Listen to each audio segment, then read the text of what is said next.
Joining university each year are faced with the headache of finding safe, affordable housing as they pursue their studies. Now, the reality in Kenya is there are 280,000 bed spaces in universities against a student population of 769,000, according to statistics. In fact, the students' accommodation shortage accounts for 40% of the national housing shortfall. This is according to the real estate researcher Jumia House. Well, the result is students having to find the cheapest housing in surrounding neighborhoods where their safety is often jeopardized. These are the numbers we managed to get of the current student housing in various Kenyan universities from the public domain. First up, the University of Nairobi, through the Student Welfare Authority, has a bed capacity of over 10,000 for student accommodation. According to UON's website, the student population, 84,000. Some sources have put that figure at 98,000. And next up, Moi University hostels can accommodate up to 8,478 students. That's against student enrollment that sits at over 52,000, according to the school's site. Now, as for JKUAT, 42,000 students are enrolled, most of whom live off campus. From sources, the university's hostels can only host 2,700 students. At Chuka University, out of its 16,000 students, the institution can only accommodate 1,000. And at Kisii University, with a student population of about 13,000 at the main campus, the university has 9 hostels hosting about 3,000 students. And last but not least, in Kenyan University, with a population of 6,000 students, it accommodates roughly 1,500 of them. Well, we spoke to 2 students who share their housing experience and the dangers that lurk outside their university gates. Take a look. Esther El Nino is a student leader at Moi University, currently in her 4th year of study. Sydney Wandabwa is a JKUAT student in his 2nd year. Both Esther and Sydney were victims of robberies off campus. All right, El Nino and Sydney, let's begin with the situation when it comes to housing at your respective universities. At Moi, what is it like? I guess in terms of how many students are living on campus with the housing there and then have to find housing outside the alternative housing? Oh, in Moi University, I could say 60% of students stay outside the school. Wow. And actually 40 secure space for accommodation within the school. So what are the conditions for the ones living inside campus? There is a bed space for 2, and then a bed space for 4, and actually for 6. Okay. Or for bed space carrying 2 people, they pay a maximum of 3250 shillings, and the ones staying a capacity of 4, they pay 2500 shillings. And that's per term? That is per semester. Per semester. Actually. Okay. And for you, Sydney, what is it like at JKUAT in terms of the housing situation? Okay, in JKUAT, those living inside school, around 6,000 against a population of over 20,000 students in session. Those living inside school pay 6,500 per semester. Okay. And those living outside, you'll have to part with around 5,500 to 10,000, around 10,000 for a bed sitter. So what are the conditions like for the students who are there within? Within school, we are having the boys hostel, they live 2. That's in hall 6. Okay. 2 per room. Okay. Then the other hostels, including the girls' hostels, they live 4 per room. Okay. So let's talk alternative housing, because both of you had said majority of students live outside. So when we're talking about trying to find, and for most students, they're trying to find the most affordable. What is the case? What do they usually find when they're looking for somewhere to stay at Moi, for instance? Students who don't get space to stay within the campus, they have to look for an alternative outside. And this now becomes between you and the landlord. There's no partnership between the school and the rentals that are outside. And in most cases, we tend to say that it's much expensive, because you find that the lowest bed sitter goes for 5,500 shillings. Wow. And for a single room, it's 3,500 shillings. And in this case, most students find it's very much terrible and very much costly to find. Yeah, and beyond the cost is security. I mean, you were a victim of a robbery.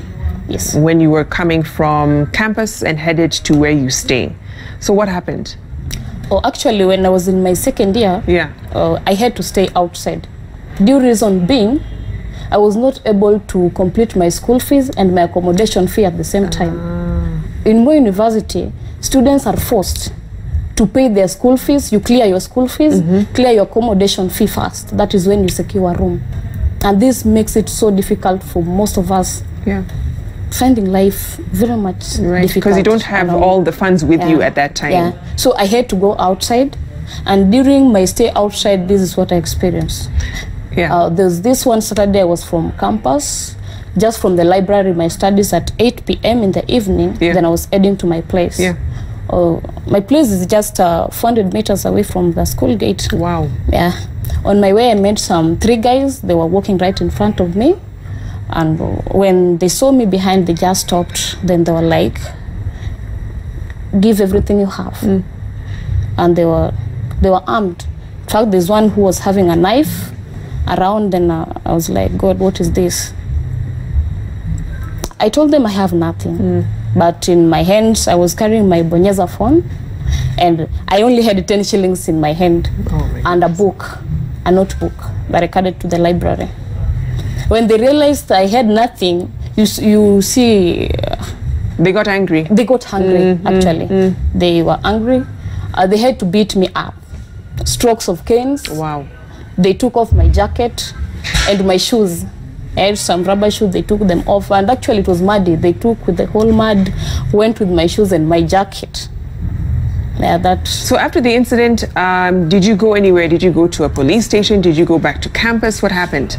Actually, after it traumatized me, but actually after 2 days, I had to report to campus, knowing that at one point, even if they could not get the person, but at one point, such a case might happen to somebody, so they could take some precautions. And was anything done? Oh, there's nothing that was done. I just took my statement there, but actually, nothing.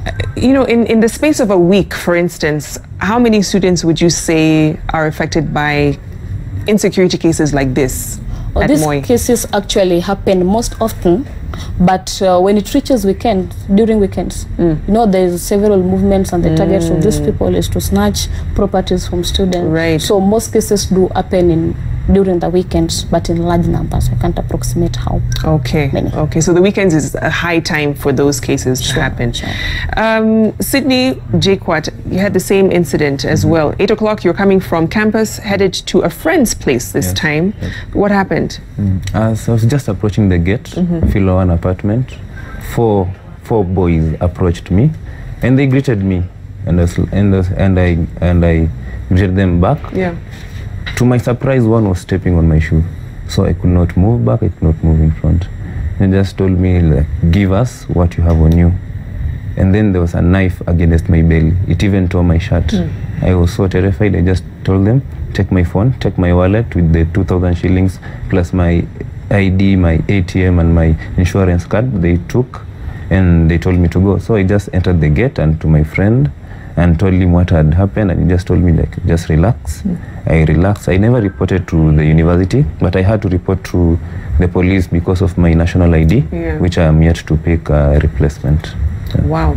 So you didn't report to the university. How many cases like this would you say happen that are not reported? A lot. I can say in a week, close to 5. 5 cases in a week. In a week. And some can get pretty serious. Have any students been severely injured as a result? Yes. In first year, a lady died. A lady student died. First year, she was stabbed. Last semester, a friend of mine, just an acquaintance, was cut in the lips. It is that serious. You know, and this seems to be an issue across several public universities across Kenya.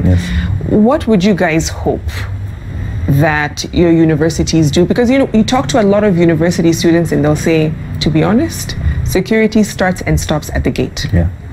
After that, you're on your own. So what would you hope that they actually do? Okay, being that we're also students who came from our homes, went to seek education, for example, in my case, Moi University. I feel it is the responsibility of the university to take care of my security. So what I think they should do is, in partnership with the administration around, the police administration around, they increase the number of patrols around. actually. And what about the housing situation? Because of course the automatic should be just build more hostels to accommodate students. But Sydney, in your view, in terms of an immediate response to this housing issue, what do you think the universities can do? An immediate response is the university, and I'll say in my case, JKUAT should take upon themselves to contract someone to kick off the process. We had rumors that they were to build a multi-billion hostel. It has never materialized. We have never seen anything on ground. And something very immediate is the university. Yes, I commend JKUAT because they do inside patrols within schools, but this should be extended outside first, so that us students should feel like the security personnel of the school, in conjunction with the other paramilitaries outside school, should be able to secure us. So first of all is reduce the cost of accommodation within school. And I have to ask this as we wrap up from both of you. You know, I'm sure when you applied to these two institutions, you had, you know, bright dreams of how it's going to go, not being mugged, you know, off campus. And you wanted to go a more positive way. How has just knowing that your security is at risk every time you step off campus, how has that affected your experience on campus now?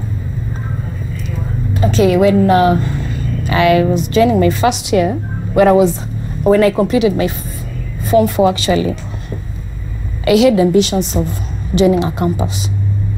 And when I heard of Moi University, the second best university in Kenya, I was overwhelmed and expected a lot. That luxurious life where my security is served. Actually, I never knew anything will happen to me. And when I heard stories from people that I was moving then, some people snapped my phone, then I was like, which places do these people work? I've never met these people. But when such a thing happened to me, I actually believed I'm in the wrong place. Wow. So my perception about university totally changed. How about you, Sydney? Okay, Vicky, nothing made me more happy in 2018 than receiving that letter, joining JKUAT. And when I now joined JKUAT, and like everyone was telling me, hey, don't be outside within this time, don't walk these places. I was like, hey, am I really secure? Is it really the life I wanted or I was looking forward to? That shock that I got, and everything is so rogue, and these incidences of a student just a first year being mugged, and I'm like, am I the next? Am I the next in line? What should I do?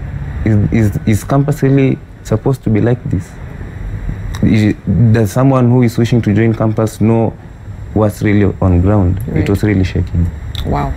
Well, El Nino and Sydney, thank you so much for coming in and sharing your stories. And hopefully this gets the attention of not just your institutions, but many others, that your minds as students should be on your studies. Thank you for coming in.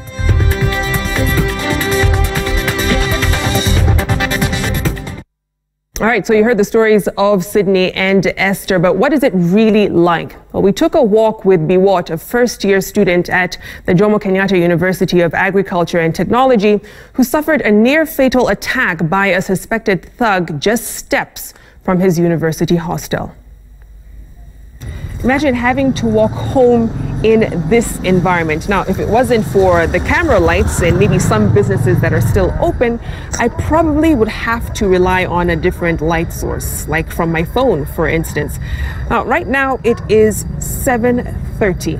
Still, the main light on the main street, Gashororo Road, is not on. And that is a circumstance for many JKUAT students who are making their way from campus to where they stay. Now, from what you see, hardly any security presence right now. And without good lighting, this makes the students prime targets for local criminals who are looking to steal phones, computers, and even money, amongst other valuables. And that is the very reason they took to the streets last November. Exacerbated students. The sound of tear gas launchers rent the air.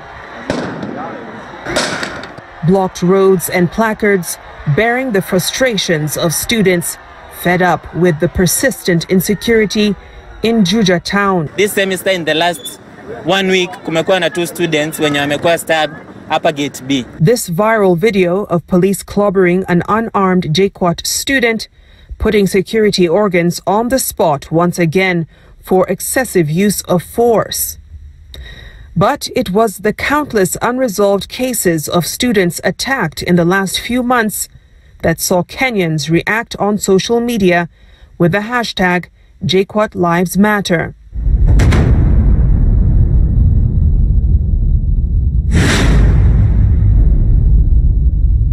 We're in Gashororo, one of the areas mapped out by local police as an insecurity hotspot.